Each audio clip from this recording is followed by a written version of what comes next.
Ibrahim Traoré, phase 2. Avant toute chose, merci à vous tous qui avez suivi ma dernière vidéo sur le président Traoré. On a été beaucoup à réagir et beaucoup à l'unanimité à envoyer des forces au président. Avant toute chose, Burkinabé, soyez fiers de cet homme qui est à la tête de votre pays des hommes intègres.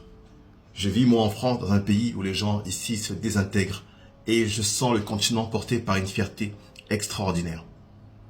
Et mon cri de colère venait du fait que j'ai vu dans beaucoup d'autres vidéos des gens oser critiquer le président Traoré en disant qu'il aurait vendu son pays à la Russie, qu'il a fait des choses machin, et il est critiqué par des Africains eux-mêmes. Et ça me fait mal le cœur parce que pour une fois qu'on a un dirigeant qui se dresse contre les forces d'ailleurs, qui fait avancer son continent, la seule chose qu'on trouve, c'est toujours de rester adressé un noir contre un noir, un Africain contre un Africain. On est trop faible là-dessus. Ça me rappelle, vous savez, le temps que l'esclavage ou le noir de maison, quand l'esclavage est terminé, eh bien, il ne savait plus quoi faire, il était perdu, il voulait absolument retrouver son maître plutôt que d'accepter la liberté qui lui était donnée.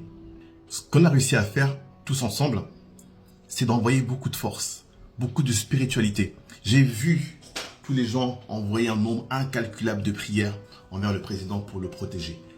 Pas un seul message négatif. Sur la publication, il y a plus de 1000 commentaires à l'heure actuelle. Pas un seul message négatif en l'encontre du président. C'est de l'exploit qu'on a réussi à faire ensemble parce qu'à chaque fois, des gens trouvent le moyen de critiquer. Et la formule, effectivement, était provocatrice. Ils vont tuer cet homme. Parce qu'il fallait éveiller les consciences. Il fallait que les gens se fâchent. Il fallait que les gens disent non, ça ne peut pas arriver.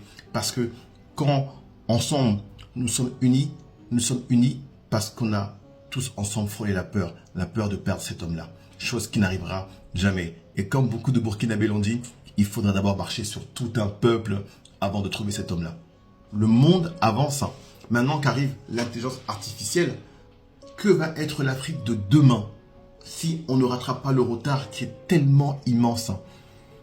Tout est fait pour que nous ayons tout le temps besoin de commander, de quémander, de demander de l'aide, de venir nous aider. On n'arrive pas, on ne peut pas suivre. Et ce que fait le puissant président Traoré, c'est de rendre à l'Afrique, au Burkina, son indépendance.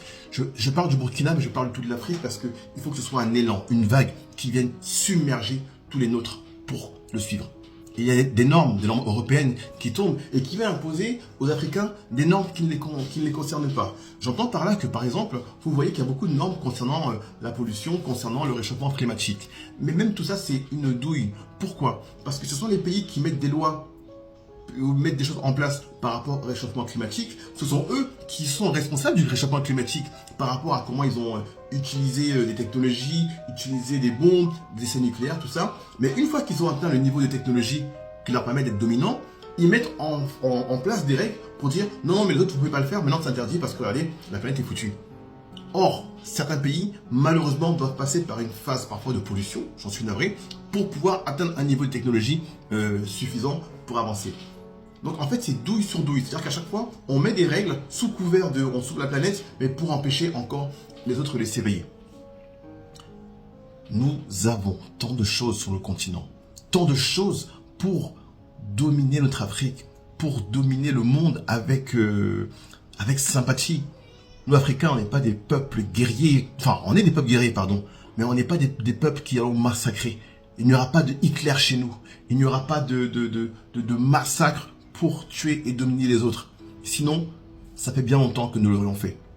Nous sommes un peuple pacifique et sain, mais tellement manipulable. Encore une fois, pour quelques pièces, quelques boutiques. Et c'est pour ça que j'ai voulu choquer, pour qu'on soit tous à l'unisson derrière cet homme, justement pour qu'il n'y arrive rien. Il fallait lire le message entre les lignes. Le vrai message est là. Soyons unis derrière l'Afrique. Soyons unis, ne soyons plus divisables, ne soyons plus faibles. Soyons grands.